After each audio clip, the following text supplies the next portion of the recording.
Luke chapter 23 will be starting in verse 13, Lord willing, to the end of the chapter today.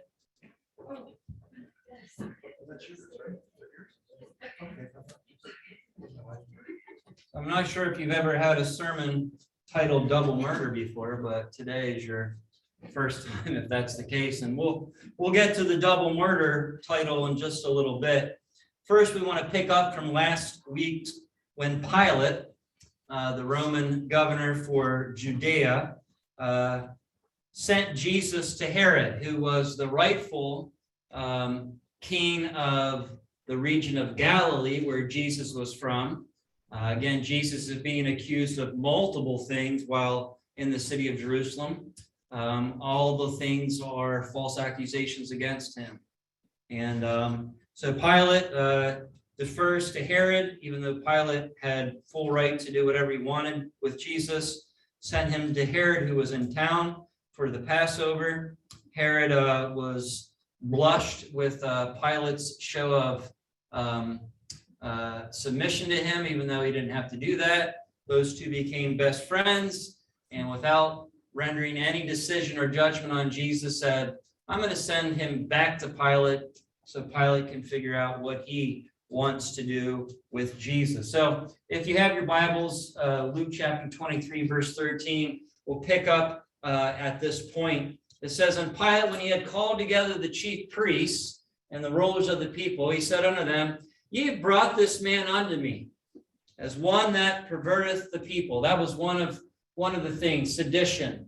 The Roman government was always quick to squash any problems with someone who was going to try to overthrow the government. That's what he means by perverting the people, to try to cause an uprising and try to bring down or attack the Roman rulers there. One that perverteth the people, and behold, I have examined him before you, and have found no fault in this man, touching those things whereof ye accuse him. All the stuff that they were accusing him of, this pagan, unsaved Roman ruler was objective enough to see that Jesus was not guilty of any of the things that they were accusing him of. Let that sink in for a moment. An unsaved, unregenerate, pagan Roman had the objectivity to look at Jesus and say, this guy is innocent. All the stuff you're saying that he did, I've questioned him, I've questioned others, I find no fault in this man. Yet, who was it that found fault with Jesus? It was the hypocritical Jewish rulers who couldn't see that this man named Jesus, who had been walking amongst them for 3 total years in public, under public scrutiny, performing miracles, teaching in their synagogues, doing many, many miracles, which was all part of the prophecy of their coming Messiah, could not see that the man in front of them was the greatest man to ever live. They were throwing accusations at him when they should have been bowing down and worshiping him. Their hatred and malice for Jesus springs from their own inability to be as he was. Now, oftentimes we tell people, be like Jesus. Do what Jesus does. And that is quite a lofty thing to ask anyone to do. Be like Jesus. Why can't you be more like Jesus? I've heard it 1,000 times in my life. But the reality is, we as humans, what could we never do? We could never, ever be like Jesus. There was only one Jesus. And when we come to the realization that we can't do what Jesus did, we can't live a perfect, sinless life on planet Earth, we come to the realization that we throw up our hands and say, what can I do, a sinful man like me? And Jesus says, it's easy. You put your faith in me.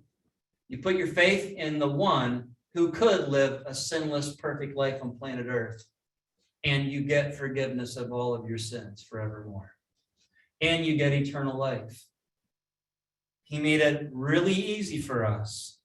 But before we got saved, we were just like these Pharisees and Sadducees and Sanhedrin said, kill him. because we couldn't live up to the life that he was living. In fact, Jesus shared the law in its purest form with them. See, these are the keepers of the law. They were the ones going around telling everyone what the law said and what they should do. But when Jesus preached it in the purest form, the law became a law that they couldn't keep. Yet Jesus lived the law in a more holy life than those men could ever endure. You guys remember when he took the law and cranked it up? See, they thought that, hey, I've never committed adultery against my wife. I'm a good husband. And then he took the law and he cranked it up. He said, have you ever looked at a woman with lust in your eyes? And all these noble men said, oh, geez, yeah. Then you've committed adultery against your wife. See, God looks at the heart. And the hearts of these men were wicked. They needed Jesus and they didn't know it. And when Jesus preached the law they couldn't keep, the only thing that they could think of is hatred and malice against the man who was living a life they couldn't live. Verse 15, Pilate goes on and says, I didn't find any fault with you, no, nor did Herod. And Herod is the leader of the Galileans, which Jesus is. For I sent you to him, and lo, nothing worthy of death is done unto him. I will therefore chastise him and release him. So Pilate didn't even want to chastise Jesus, but because they were making such a stink about Jesus, he said, I'll chastise him, and then I'm going to release him. He's going to walk free again. And then in parentheses, it tells us, for of necessity, he must release one of them at the feast. So remember, there was a tradition at Passover. This is one of the major Jewish holidays. A picture, a tradition that they would release somebody who was imprisoned, let them go free as a pardon, if you will. It's like the president pardons the turkey, right? The turkey gets to live. Well, there was a turkey that normally was released at Passover, a man that got to live, who was condemned. And so they were looking forward to someone being released. But Pilate did not want Jesus to be the one that was condemned. He wanted to be the one that was released. I'll chastise him, I'll beat him with rods and whip him, but I'm not going to kill him. I'm going to release him. And he thought that this would be enough, that the punishment would appease the rulers, and they would be happy that Jesus didn't get off scot-free. Well, it didn't turn out that they were okay with that. Verse 18, and they cried out all at once. Now we know that the Sanhedrin numbered 70. Okay, that's a lot more than what we have in this auditorium this morning. Okay, 3 times what we have in this auditorium, and that's just the Sanhedrin. And then all the other people that had gathered around, they spoke in one voice. That's going to be loud. All at once saying, away with this man, meaning take him to the mountain and crucify him. Away with this man. He has no business living or breathing one more ounce of air on planet Earth. And release unto us Barabbas. Now, Barabbas was a convicted seditionist and murderer. He probably did many other crimes. He had been locked up, waiting for this Passover. He was on death row. He could have been released as well.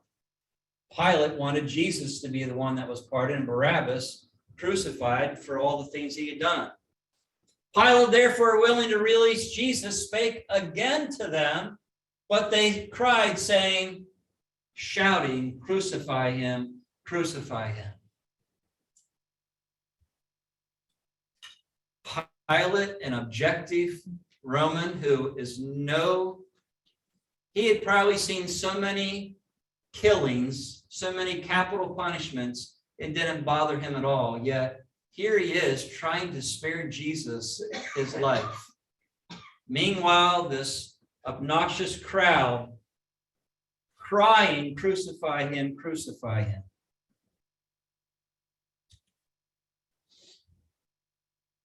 I want you guys to remember, Satan knew what would happen if Jesus died on the cross. He was not oblivious to the fact that Jesus had the power over sin and death, and that he was capable of rising again. Satan wanted to make sure that people didn't have any other option after death but to go to hell. He wanted hell as full as possible. Satan did not want Jesus to go to the cross. And he is trying to stop Jesus from going to the cross. I think he had a tremendous influence on Pilate, who was not a Christian, to try to spare his life.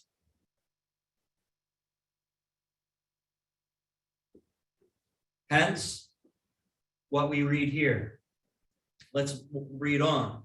Verse 22 and following, he says, and he said unto them, look at this, a third time. This is the third time Pilate tried to convince this rowdy bunch of Jews not to kill their so-called Messiah.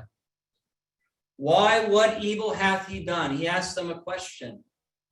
What has he done that warrants killing him? I found no cause of death in him. I will therefore chastise him, let him go. And they were instant with loud voices. They were not having what he was saying, requiring that he might be crucified, and the voices of them and of the chief priests prevailed. I have been witness to tired mothers at a grocery store with two toddlers in the shopping cart screaming that they wanted something off one of the shelves.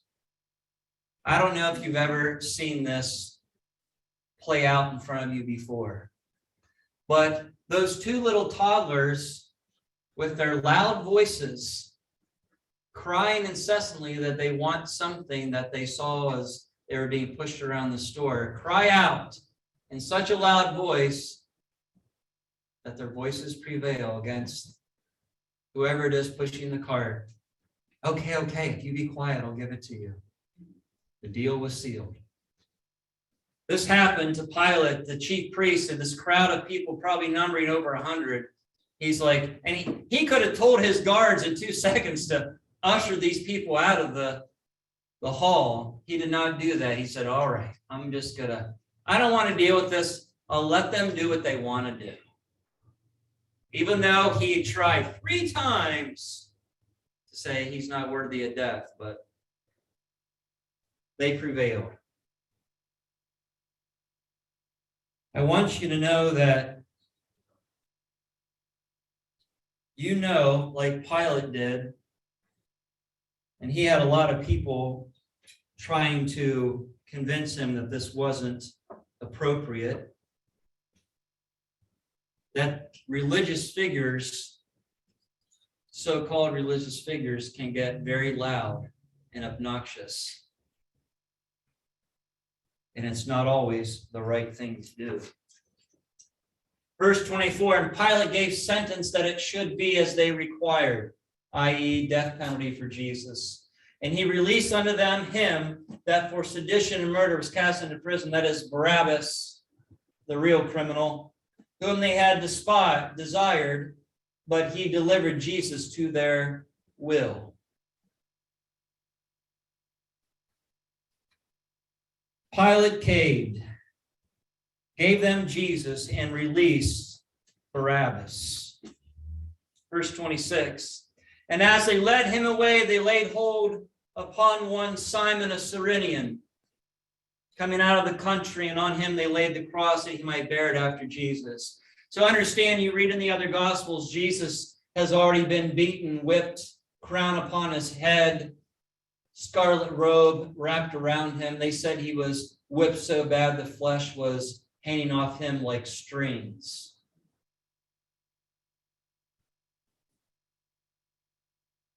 Bleeding profusely, weakened. And as they ushered him out of the court and they're leaving the city walls to walk outside the city up to Mount Calvary, We don't know if Simon the Cyrenian had any idea what had just happened. He might have just been walking by and they grabbed him and said, "You carry the cross." Interesting thing is, Simon the Cyrenian was not a Jew, he was a Gentile. I think there's a reason God saw fit that a Gentile was going to carry the cross of Jesus. Because the cross of Jesus was not only for the Jews, but also for the Gentiles. And on him they laid the cross that he might bear it after Jesus. Jesus was probably, they recognized he was so weak he couldn't carry his own cross out. Now notice, Jesus is only carrying the horizontal piece. That will be affixed to the vertical piece once he gets to Golgotha. So any of you have ever carried a sizable log across your shoulders, this is what our Savior's doing. They saw that he was so weak, they asked Simon to help, and we don't know if Simon carried the whole thing himself or if Jesus had one end of it and Simon had the other. And there followed him a great company of people and of women, which also bewailed and lamented him. All kinds of people in this crowd. People for Jesus, people against Jesus, people that just like to come out and watch capital punishment. All kinds of people were there and followed him to the mountain. But Jesus, turning to them, said, "Daughters of Jerusalem." Now he's singling out some of the people there in this group. He's talking to the women, Jewish women who were followers of him. And he tells them, "Weep not for me. Don't cry for me. I'm choosing this." We got to remember that this wasn't forced upon Jesus. He willingly gave his life for you and me. He chose this. Don't cry for me. My choice. But weep for yourselves and for your children. For behold, the days are coming in which they shall say, "Blessed are the barren and the wombs that never bear, and the paps that never gave suck." Jesus in his pain and agony is not asking for sympathy for his current sufferings. He's looking at them and saying, "Don't cry for me, I'm crying for you and your future and your children's future." For he knows that in a few short years, the city of Jerusalem will be destroyed by the Roman military led by General Titus, the giant. The city will be encircled, and it'll get so bad that no supplies can go into the city. We get all knickers and a knot when we're out of toilet paper on our shelves or baby formula. And he's getting close to that here. Instead was allowed the Jews to go into the city so they could practice their special gatherings. So the city's already starving and they're only allowing more people to go in. And you guys know what that means, more mouths to feed and limited supplies. It got really bad. You guys have read other times when people were stranded, like on Mount Everest or something, and you look over at the other guy hiking with you and you're like, "He's nice and fat and juicy, and I'm hungry." And you have read where that has happened. Listen, we're going to wait till you die, but as soon as you die, we're going to eat whatever we can of you. The Jews were fighting with themselves inside the city. There was factions all over. So they weren't one together in solidarity. They were killing each other. Outside the Bible, it's recorded that it got so bad that mothers were even dressing their own children for dinner. And he's saying, "Women, you will be glad not to have children and be tempted to take one of your own children's life so that you can survive. Don't weep for me, I weep for you. Punishment is coming for rejecting me. Punishment is coming for your poor choices in killing me." He didn't want it to happen this way, but it's how it happened. Verse 30, then shall they begin to say to the mountains, fall on us, and to the hills, cover us.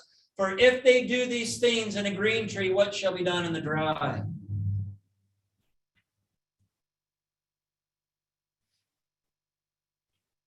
Jesus, the Jews rather wished for a natural disaster to destroy them rather than to continue in misery or enslaved to their enemies. They're literally praying that the mountains would just come and crush the entire city. We're in such desperate times, we'd rather die by natural disaster than be enslaved by the Romans, or worse. And Jesus is saying, he's this green tree. If Rome does this to Jesus, what are they going to do to a sapless trunk of Jewish tradition? It'll get worse, is what he's saying.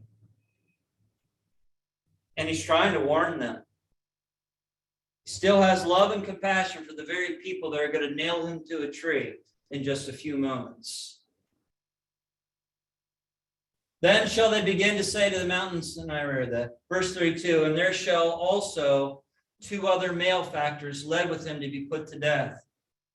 Why did Luke mention this? Well,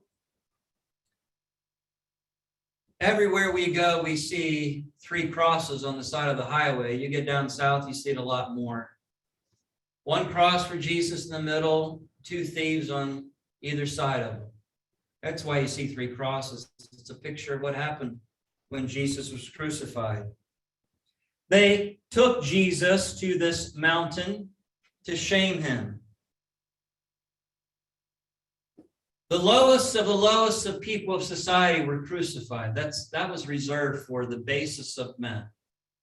And here they're putting Jesus in the middle of them, basically saying he was no superior person. He was the lowest in society, and this is why he's dying the death of someone in this society, which fulfilled yet another prophecy of his death. We read in Isaiah 53:12, therefore will I divide him a portion with the great. He shall divide the spoil with the strong, because he had poured out his soul unto death. Look at this. And he was numbered with the transgressors. Jesus was lined up on a cross right next to 2 criminals. He bare the sin of many and made intercession for the transgressors. Made intercession for the transgressors. Not just these 2 men that were on either side of him, but for you and me. We're the transgressors. We're the ones that couldn't live up to his perfect standard. And yet he made a way for you and me to be forgiven of all of our sins. Aren't you glad he did that? Verse 33 and following, and when they were come to the place which is called Calvary, which is called Crania, because of all the skulls, or the mountain of skull, there they crucified him and the malefactors, the 2 thieves, one on the right hand, one on the left. Then said Jesus, Father, forgive them, for they know not what they do.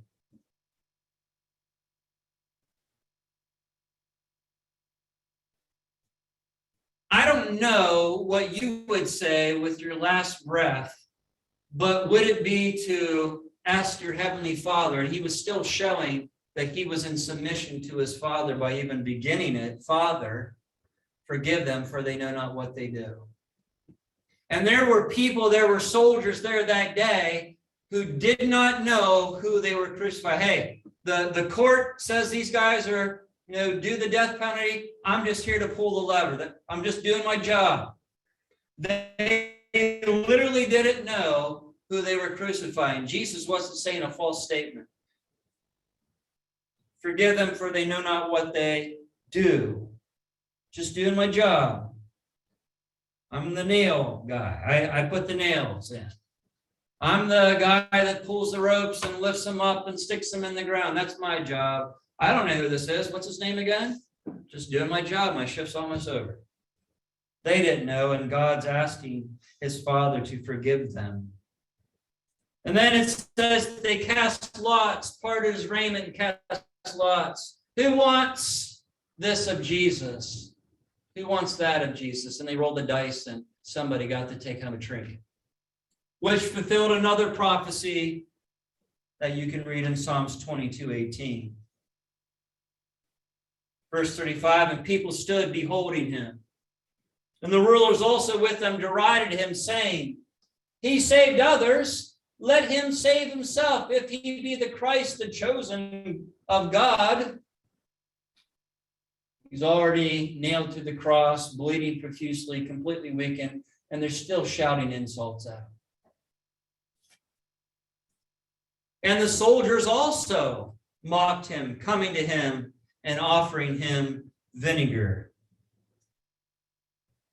So we got the rulers, the men of God, mocking Jesus, all the Jews mocking him, basically mocking the power of God, because what are they telling Jesus? If you're really the Son of God, go ahead, call upon God and have him rescue you from the cross. They're basically saying God doesn't have the power to bring you down from the cross. These were the men of God who were supposed to be in awe of God, terrible fear of God. And they're saying, if you're really Jesus, go ahead and ask God to bring you down, if he's all strong. And then the soldiers, hey, you want some vinegar? See, even they had standards. They weren't allowed to drink on the job. Wouldn't be a very good soldier if you were drunk. So they said, you can have vinegar. It was a very weak vinegar. So they offered Jesus some of their lunch.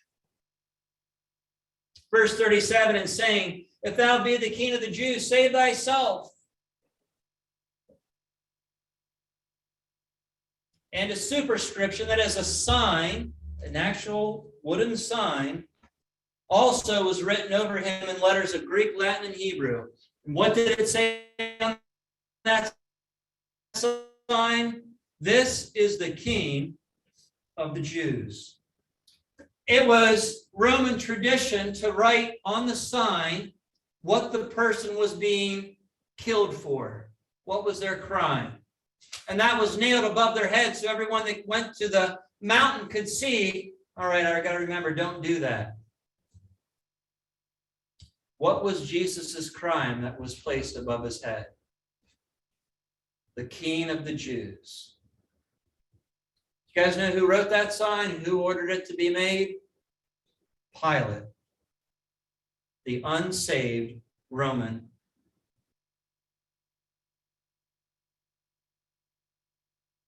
Through his heart, God allowed him to write the truth of who Jesus was, to declare him King of the Jews. Guys, imagine that was his crime. You guys remember they couldn't find anything. They said he's done nothing to be killed and worthy of death. So this is what Pilate wrote. Okay, we're going to kill him because he's the King of the Jews. That was his crime.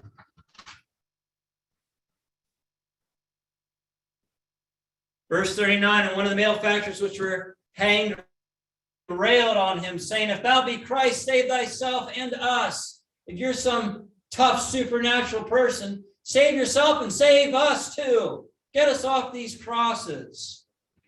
But the other one on the other side of Jesus rebuked the other thief, saying, dost thou not fear God, seeing thou art in the same condemnation? Don't you see what's going on here? We're getting our just desert. We deserve to be here. We knew that what we did was wrong and it was deserving of death. Don't you see that there's an ultimate truth in this world? That you just can't go out and do whatever you want and have no consequences in life?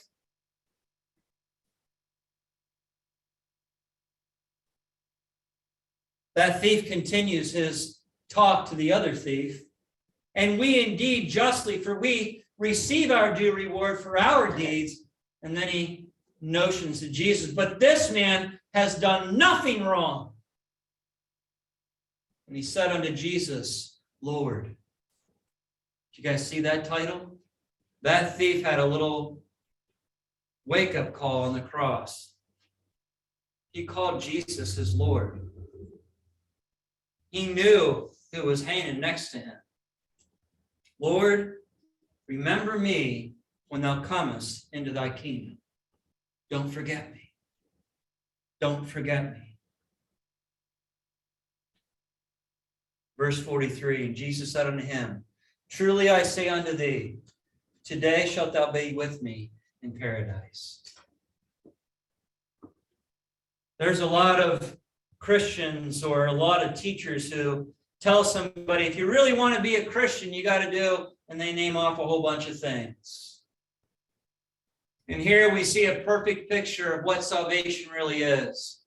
A man with his last breath looks over at Jesus and recognizes him as Lord. Here I thought I was Lord, that I could do whatever I wanted, steal from whoever I wanted. Now I realize who the real Lord is. It's you, Jesus. Lord, remember me today. And Jesus' quick response, because of your faith in me, because you realize that you needed a Savior, because you realize that your sins have brought you to physical death, today you will be, not a week from now, not years from now, not today, you will be with me in paradise. Folks, it's that quick. You leave planet Earth, you're with Jesus, if you put your faith in him. And this is what he's promised this thief on the cross. This thief didn't have time to go out and prove that he was really a Jesus person now, to go out and do good works. He died on that cross. He couldn't do anything except put his faith in Christ, and that's all he needed. That's why Jesus said what he said to him. Verse 44, and it was about the 6th hour, and there was darkness over all the earth until the 9th hour. An eclipse happened from 12 noon till 3 p.m. Black as night. A total blackout. During that time, the veil in the temple was torn. A symbol of separating God from the people. And now, it was pictured that God was going to forsake his temple, leave the holiest of holies. Ceremonial laws were over. They were perished. A new law was ushered in.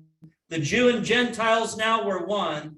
All may have access through the blood of Jesus Christ. That's what it meant when the temple was rent down the middle. Verse 46, and when Jesus cried with a loud voice, he said, Father, into thy hands I commend my spirit. Do you guys read this? No one killed Jesus. He decided when he was going to die.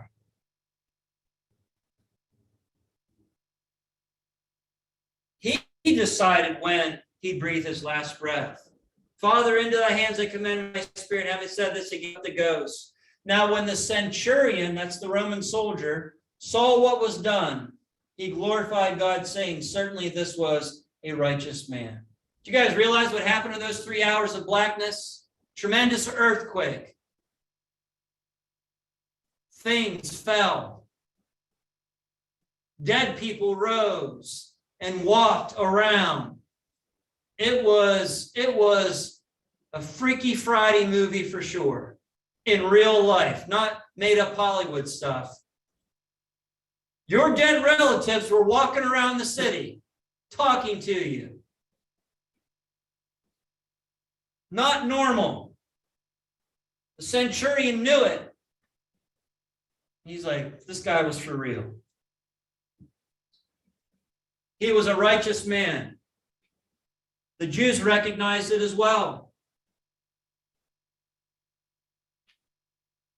All these people who declared Jesus as innocent, Herod and Pilate, Pilate's wife, who had all kinds of dreams and visions, went to her husband and said, don't kill this guy.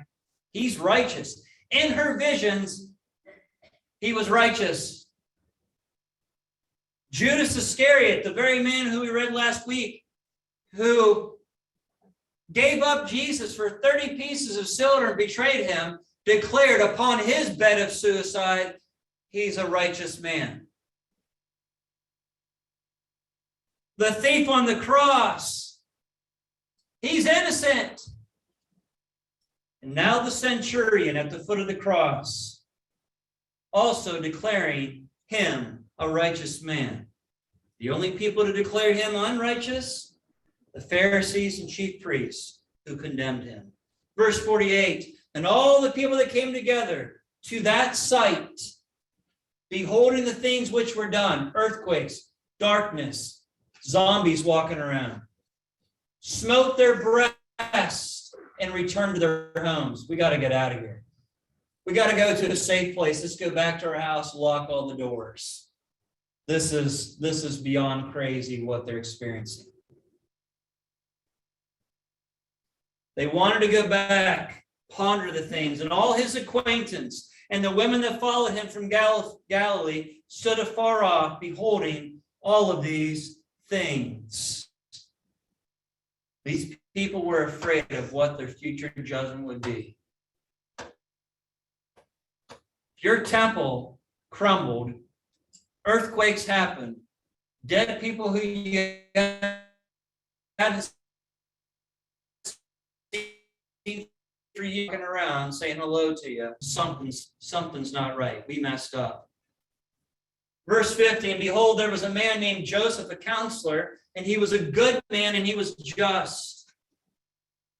Read this. The same had not consented to the counsel indeed of them. He was not in favor when they took their vote. Joseph said, I don't consent to the death penalty for Jesus. We believe there was a second man named Nicodemus who also did not consent. A good man, a just man who knew Jesus was innocent. I'm not giving my vote for it. They said, we don't need your vote. We got enough. Off with them. He was of Arimathea, the city of the Jews, who also himself waited for the kingdom of God. He was a true believer. He was looking for Jesus the Messiah, just like Nicodemus was. And when he found him, they knew it. Even though their buddies at the law school were saying otherwise. Even though their buddies at the seminary were saying otherwise. They knew Jesus was the real deal.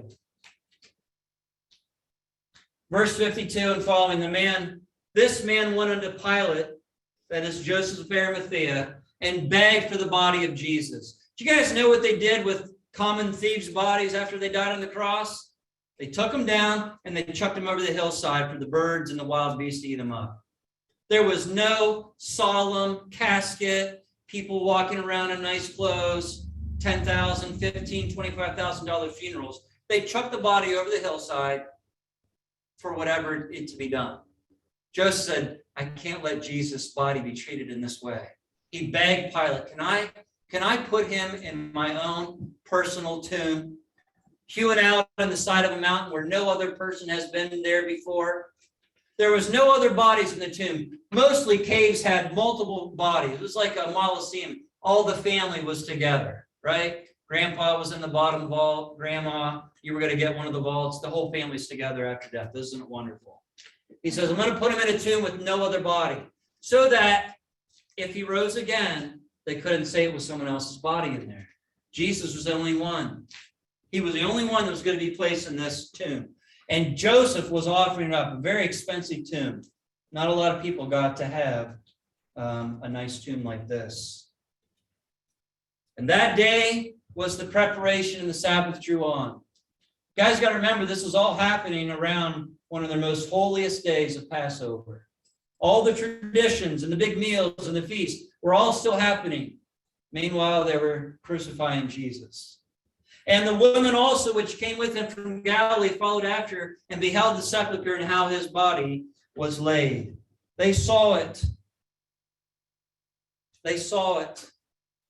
The Sabbath drew on. Part of the ceremony was you had to light a light in your house at night. Normally, when the sun went down, lights out, everyone's in bed. Wouldn't that be nice, Mom and Dad, if your kids could follow the sun and not stay up till dark 30? So everyone on this Passover, they had to light a lamp, and every house was lit up. Now, I've been to some pretty big music festivals and things like that when everyone, back in the day, everyone pulled out their lighter and held their lighter up. But now we take our cell phones and hold up our camera flash and everyone waves their flashlight. And it's pretty cool to look around a big auditorium or in a huge field and see all these candles. Imagine looking on the hillside of Jerusalem and seeing every house lit up. The festival was going on. The light was shining abroad. The women saw where Jesus was laid so that they could come back when the festivals were over and take care of his body with the spices and so forth. They didn't have fancy embalming like the Egyptians. They just kept dumping more and more potpourri over the bodies. They'd have to come back because he'd start to stink. Verse 56, and they returned and prepared spices and ointments and rested on the Sabbath day according to the law, according to the commandments.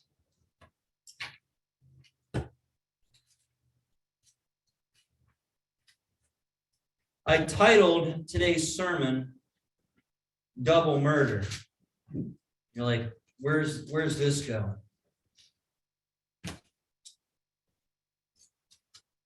Double murder is what happens to every single Christian who accepts Jesus Christ as Lord, just like that thief did. What are you talking about, brother? Galatians chapter 2, verse 20, Paul says it this way, I am crucified with Christ. Nevertheless, I live, yet not I, but Christ liveth in me. And the life which I now live in the flesh, I live by the faith of the Son of God who loved me and gave himself for me. Salvation might have never been explained to you this way. But Romans tells us that the wages of sin is death. Our wages for sinning is death. Just like that thief on the cross deserved death for his crimes, we deserve death for our sins, our transgressions. Jesus died on the cross for our sins. He was an innocent man who never sinned. We should have been on the cross, but he said, I will do it for you. I will step in your place and you can be deemed innocent and step aside. And I'll take your sins upon me, and die for you in your place. That's an incredible gift that we should never take for granted. Now, when we come to the realization of what Jesus has done for us and we say, you know what? I see myself as a person who has fallen short of the glory of God. I see myself as a person who has sinned against God and Jesus, worthy of death. But I want to be with you forever, Jesus. I realize you are indeed God. I realize that you are the Son of Man.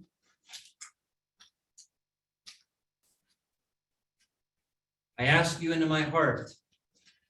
What you're actually asking Jesus to do is to take your life of sinfulness, hurt, pain, suffering, hatred, bitterness, resentment, jealousy, all of the sins that we've committed.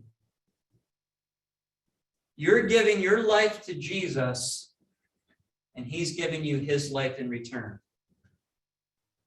Talk about a wonderful gift exchange. We've all been to gift exchanges. You feel bad because you literally bought a $5 gift and you know the person who's going to exchange it. It's probably a $20 gift or maybe more. You get excited because you might do well. We definitely did well with Jesus. What do we give him? Our horrible life, full of scars, nothing to offer him at all. And he gives us his life. Where's the double murder come in? Who killed Jesus? Theologians will argue this, hey, it was the Jews. The Jews killed him. Jews weren't the only ones in the crowd shouting, crucify him, crucify him. It was everyone else. What would you have been shouting had you been there that day? Our sins put him on the cross. We committed murder. I'm not proud of it, but my sins drove Jesus to the cross. That's how much he loved us. Aaron, because of your sins, I'm going to go to the cross for you and die. And then I come to him 2,000 years later and say, Jesus, I need you in my life. I realize what you did for me. I'm eternally grateful.